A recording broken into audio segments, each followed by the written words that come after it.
أعوذ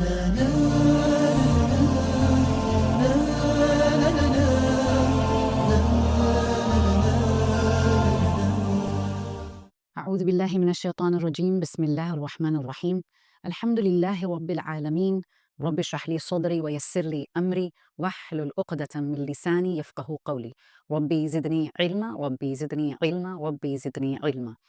اللهم فقهنا في الدين. نحمده ونصلي على رسوله الكريم. أما بعد، فأعوذ بالله من الشيطان الرجيم. بسم الله الرحمن الرحيم. السلام عليكم ورحمة الله وبركاته. Let me ask you something honestly. Have you ever felt like you were capable of so much more impact, more clarity, more purpose? But somehow, life's responsibilities, whether it's self-doubt, even exhaustion, keeps getting in the way. Now, I want you to imagine a woman who lived before Islam, in a society that buried daughters alive.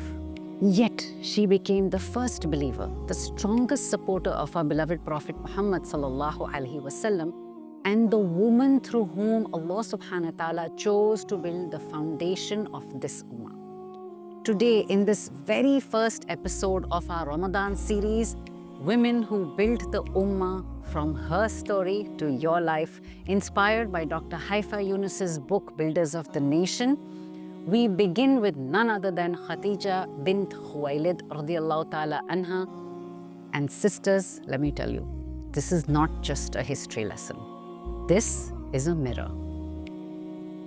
Before revelation, before prophethood, before Islam, Khadijah radiallahu ta'ala anha was already Khadijatul Kubra, a respected, wealthy, independent businesswoman in Makkah. She ran international trade caravans. Men worked for her.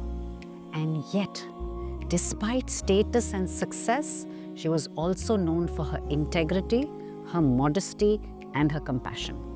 So yes, the first boss lady of Islam didn't need a motivational quote to feel empowered. She noticed something very different in our beloved Prophet Muhammad sallallahu alaihi wasallam.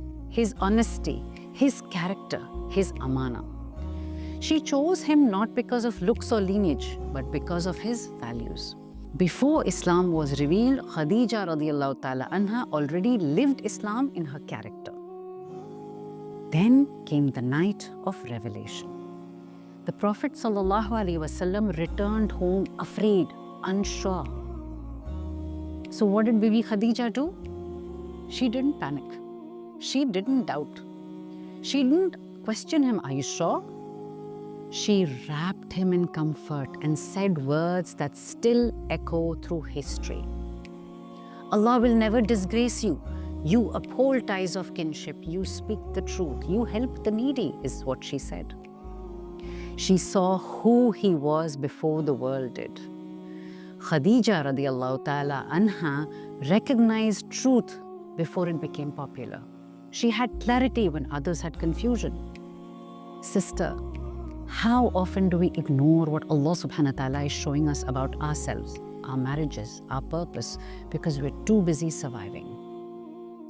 Khadijah radiallahu ta'ala anha didn't just believe. She acted. She became the first Muslimah. She funded the mission of Islam. She endured boycott, hunger, isolation. She sacrificed comfort for conviction.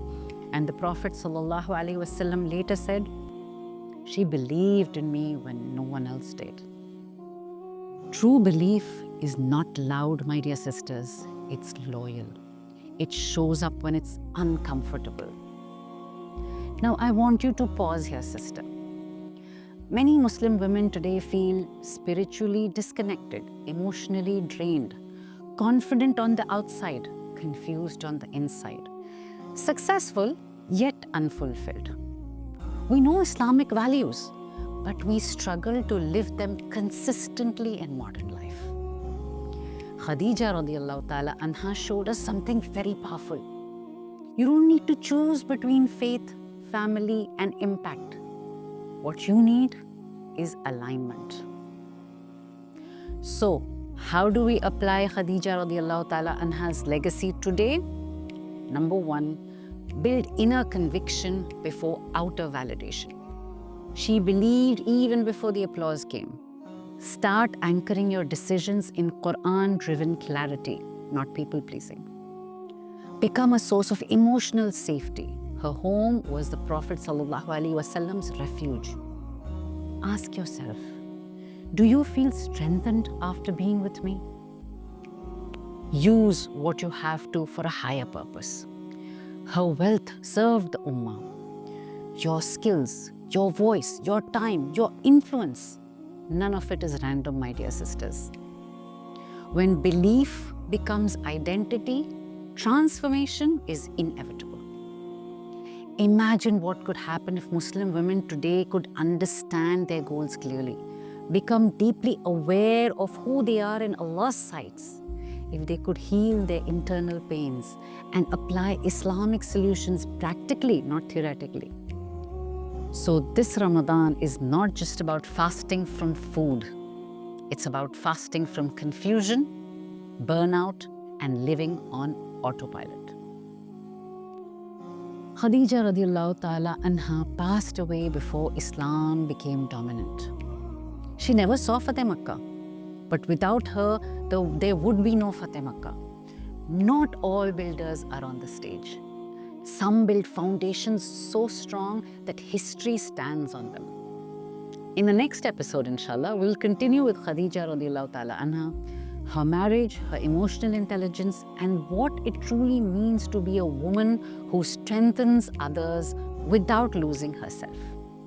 If this touched your heart, share it with another sister and walk into this Ramadan asking Allah subhanahu wa ta'ala, what am I being prepared to build?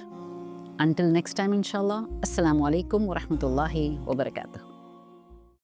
ربنا تقبل منا إنك أنت السميع العليم وتب علينا إنك أنت التواب الرحيم سبحان ربك رب العزة أما يصفون وسلام على المرسلين والحمد لله رب العالمين.